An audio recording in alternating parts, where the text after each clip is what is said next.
You made it. What I mean, you made it to the 7th of 7 potentially deadly church sicknesses.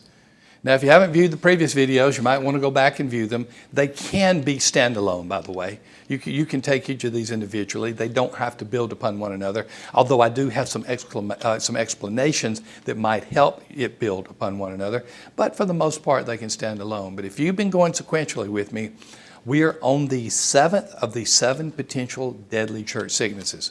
Once again, as a reminder, it is my desire and my hope that as you hear these, that you will not be focused as much upon we're sick as what can we do to get well. The whole purpose behind this is a positive purpose, not casting stones about the churches that have sicknesses, because no local congregation is perfect, but to talk about how churches can get healthier. That is the whole purpose behind this, and that's why we have been going over each of these 7. Number 1 was attitudinal angst. Number 2 was slippage syndrome. Number 3 was detailed distraction. Number 4 was institutional idolatry. Number 5 was activity acclamation. Number 6, purposeless prayer. And today, probably one that, at least on the surface, is not quite clear, detrimental defensiveness. Okay, let's get a definition of the 7th illness, detrimental defensiveness. A church illness where the members and leadership are fearful to move forward because of memories of past conflicts and the presence of troublemakers and bullies. Wow, that's a long definition, but let me go through it again. A church illness where the members and leadership are fearful to move forward because of memories of past conflicts and the presence of troublemakers and bullies. So here is the reality. Church leaders and church members are fearful of doing anything differently because they've been burned in the past, or because they're critics and bullies in the church today that are going to say something if they go in any direction other than the direction that group wants to go. And so what happens? Leaders and members get in a defensive mode. Have you ever been in a room or in a setting where someone has a hot temper? And you know that the moment you say something, that person is, if you don't say just right aligned with that person, they're going to explode in anger. If you disagree with him or her in any way, they're going to let their Darth Vader moment just come through, and they are going to be angry to the max. I bet you can think of some people like that. Some of them may be family members. Some of them may be places where you work in the secular world. Some of them may be in the church as well. And so you don't feel like you have the freedom to speak up. You don't feel like that anything that you say will be received well. You just feel like you can't do anything, because anything that you do will be the result. The result will be retribution. You've been there. You understand it. Many churches are frozen because of this detrimental defensive.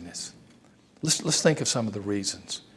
I don't know if this phrase is original with Brad Wagner, but he's the first person that I heard it from. And he talks about the death of 1,000 cuts.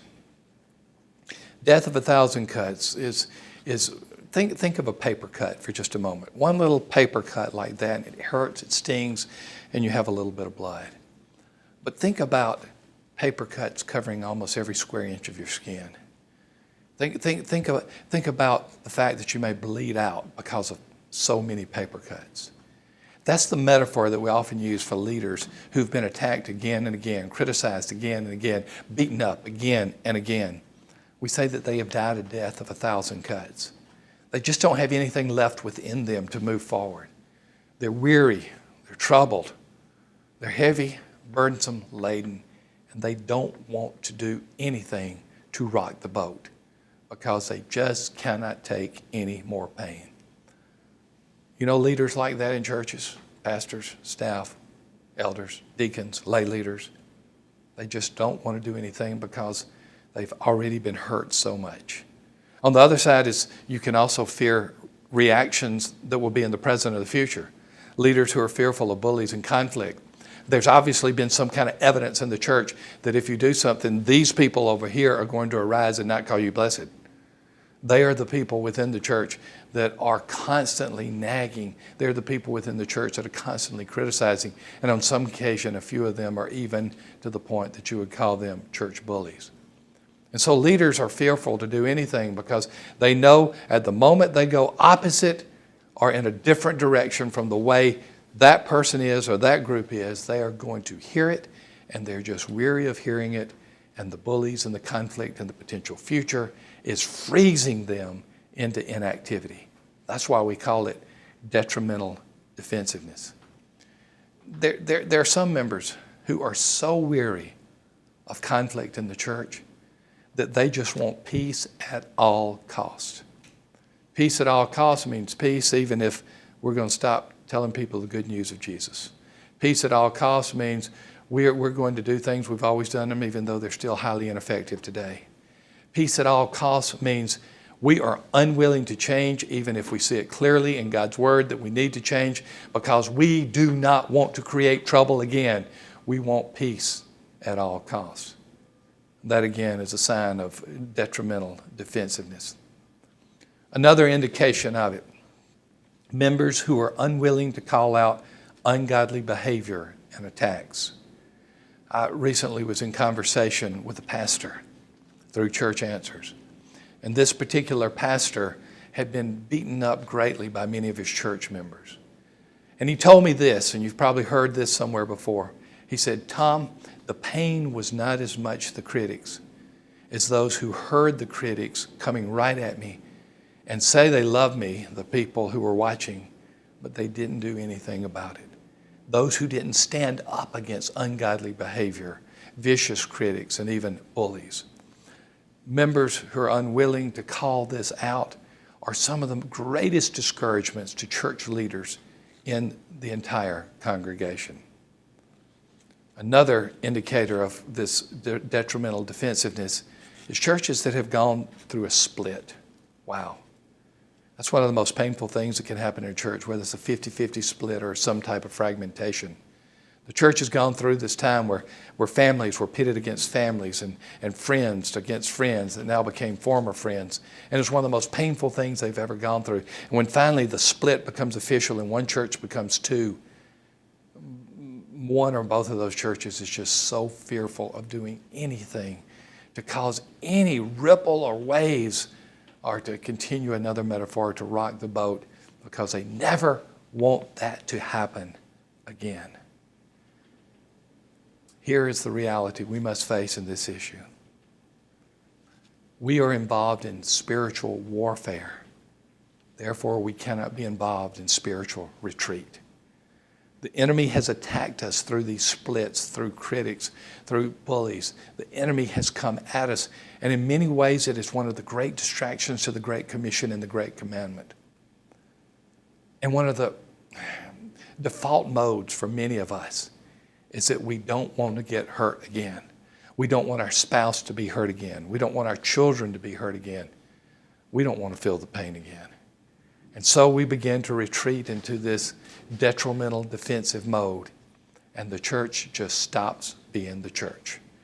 It is a church, to use another metaphor, that is walking on eggshells, fearful to do anything, so much in anxiety that the next step that they take could cause a major issue within the church. This, ladies and gentlemen, is one of the great illnesses of churches that is often not called out. And often we need to be the brave ones to make a difference. Solution: obedience, no matter what. You remember when Peter was put in prison early in the book of Acts, and he's in prison, and he comes before the Sanhedrin, and the Sanhedrin say, okay, we're going to let you go, but we don't ever want you to speak in this name again. And Peter said, you'd say what you need to say, but we cannot help but speak this name. We cannot help but talk about that which we have seen and heard. No matter what the cost, we will move forward, he said, with the Great Commission. We cannot shut up, and we cannot stop moving forward. I know that this is a tough illness and is one of the more difficult ones to overcome. It takes courage. It cannot be done in human power, but it must be done in obedience to God and his power. Well, some of these sicknesses, these illnesses have been pretty heavy. I thank you for being willing to view this and to listen to me. And I hope that as you have heard these, that you will understand that there are solutions to them. None of these illnesses have to be terminal. They all have hope within them. My purpose is to help you to understand that some of these, one or more of these illnesses, may be present in your church. My prayer for you, and I mean it, it's neither perfunctory or showy prayer. I mean it, prayer for you, is that your church will see health like it's never seen before, even as it recognizes illnesses where it can turn around and make a difference. Thank you for being with me through these videos. And let me also thank you who've been a part of this Rayner Report, who have stayed with me all these weeks while we've gone over each of these illnesses. I hope it's been maybe not the most pleasant thing to go through, but something that has been very helpful. And thank you, Costco, our loyal sponsor, design build firm that can just have some of the greatest church buildings and remodeling projects. Two of my sons are currently involved with Costco. Tim Songster, our friend, is the CEO.